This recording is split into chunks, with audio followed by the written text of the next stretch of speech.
Hi friends, അച്ചാർ ബോട്ടിൽ എടുക്കാൻ പോയ ദിവസം തന്നെ മറ്റൊരിടത്തും കൂടെ പോയെന്ന് പറഞ്ഞില്ലേ? അതിവിടെയാണ് കേട്ടോ, നമ്മുടെ കൊട്ടിയത്തുള്ള പുല്ലിച്ചിറ പള്ളിയിലാണ്. ഞാൻ ഇതുവരെയും പോയിട്ടില്ല കേട്ടോ. കേട്ടിട്ടുണ്ട്, ഒരുപാട് കേട്ടിട്ടുണ്ട്, പക്ഷേ ഇതുവരെയും പോകാൻ കഴിഞ്ഞിട്ടില്ല കേട്ടോ. അങ്ങനെ എന്തായാലും അവിടുത്തെ ലാസ്റ്റ് ഉത്സവമല്ലേ, അന്ന് ക്രിസ്മസ് ദിവസവും കൂടി ആയിരുന്നു കേട്ടോ. ക്രിസ്മസ് ആയിരുന്നു. എന്തായാലും ഏട്ടൻ പറഞ്ഞു നമുക്ക് അവിടെയും കൂടെ ഒന്ന് കയറാമെന്ന് പറഞ്ഞു. അവിടെ ഒന്ന് കയറി. അപ്പോഴാണ് കണ്ടത് ഈ ഒരു പ്രത്യേക തരം ഒരു നേർച്ച, പാളയിൽ മെഴുകുതിരി എന്നിവയൊക്കെ വെച്ചിട്ട് തലയിൽ ചുമന്ന് കൊണ്ടുപോകുന്നത് കണ്ടു കേട്ടോ. അറിയാവുന്നവരുണ്ടെങ്കിൽ കമൻറ്റ് ചെയ്യണേ അതെന്താണെന്ന്. അങ്ങനെ പള്ളി കണ്ടു, അവിടെ മെഴുകുതിരിയൊക്കെ വാങ്ങി കൊടുത്തു. ഏട്ടനും മോളും കത്തിച്ചു. ഞാൻ അവിടെ വീഡിയോ എടുക്കുന്നത് കാരണം എന്നെ കൂടുതൽ ഉൾപ്പെടുത്തിയിട്ടില്ല. അങ്ങനെ അവിടെ എല്ലാം ഞങ്ങളൊന്ന് കറങ്ങി നടന്ന് കണ്ടു കേട്ടോ. നല്ല തിരക്കുണ്ടായിരുന്നു.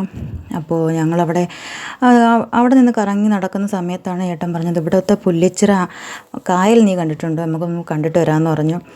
അങ്ങനെ ഞങ്ങൾ ആ സ്റ്റെപ്പിന് മുകളിൽ നിന്ന് നോക്കിയപ്പോൾ തന്നെ നല്ല രസമുണ്ടായിരുന്നു കേട്ടോ പുല്ലിച്ചിറ കായൽ കാണാൻ.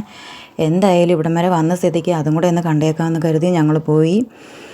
അങ്ങനെ കൊള്ളാം കേട്ടോ. അവിടെ ചെന്നപ്പോഴത്തേക്കാണ് കണ്ടത് കേട്ടോ, നല്ല വള്ളിച്ചെടികളും ഒക്കെ ഉണ്ടായിരുന്നു. യേശുവിൻ്റെ പല പല രൂപങ്ങളും മാതാവിൻ്റെ പല പല രൂപങ്ങളും ഒക്കെ ഉണ്ട്. പിന്നെ കായലിന് നടുവിൽ തന്നെ ഒരു കുരിശടി ഉണ്ട് കേട്ടോ മാതാവിൻ്റെ. അത് കാണാൻ വള്ളത്തിലാണ് ഓരോരുത്തർ പോകുന്നത് കേട്ടോ.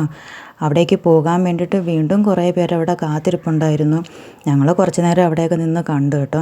കുറച്ച് നേരം നിന്ന് കണ്ടതേ ഉള്ളൂ. പിന്നെ ഞങ്ങൾക്ക് അച്ചാറിൻ്റെ ബോട്ടിലൊക്കെ എടുക്കുന്നത് കാരണം ഞങ്ങൾ പിന്നെ തിരിച്ചു പോവുകയാണ് ചെയ്തത്. കുറച്ച് നേരം രാത്രിയൊക്കെ ആകുമ്പോഴത്തേക്കും ഈ വെള്ളത്തിലൊക്കെയുള്ള ഈ അലങ്കാരത്തിലൊക്കെ ലൈറ്റൊക്കെ ഇടുന്നത് കാണാൻ നല്ല രസമായിരിക്കും കേട്ടോ. അങ്ങനെ അവിടെ ഒത്തിരി കച്ചവടങ്ങളും അലങ്കാര സാധനങ്ങളും ഒക്കെ ഉണ്ടായിരുന്നു. അങ്ങനെ ഞങ്ങളതെല്ലാം കണ്ടുകൊണ്ട് തിരിച്ചു വരികയായിരുന്നു കേട്ടോ. അങ്ങനെ ഒത്തിരി ഒത്തിരി ഒത്തിരി കച്ചവടങ്ങളൊക്കെ ഉണ്ടായിരുന്നു കേട്ടോ. നമ്മുടെ നിലക്കടലയൊക്കെ ഉണ്ടായിരുന്നു. തോടോട് കൂടിയാണ് അവിടെ കൊണ്ടുവന്നിരുന്നത്. പക്ഷേ ഞങ്ങൾക്ക് ബോട്ടിലെടുക്കാനുള്ള പൈസ മാത്രമേ ഉണ്ടായിരുന്നുള്ളായിരുന്നു. അതുകൊണ്ട് ഞങ്ങൾക്ക് മേടിക്കാൻ സാധിച്ചില്ല. അല്ലെങ്കിൽ മോൾക്ക് എന്തെങ്കിലുമൊക്കെ ഒന്ന് കുഞ്ഞിന് പോലും ഒന്ന് മേടിച്ചു കൊടുക്കാൻ കഴിഞ്ഞില്ല കേട്ടോ. സാരമില്ല, ഇനി ഒരു ദിവസം വരുമ്പോഴത്തേക്കും എന്തെങ്കിലുമൊക്കെ മേടിക്കണം എൻ്റെ പൊന്നുമോൾക്ക്.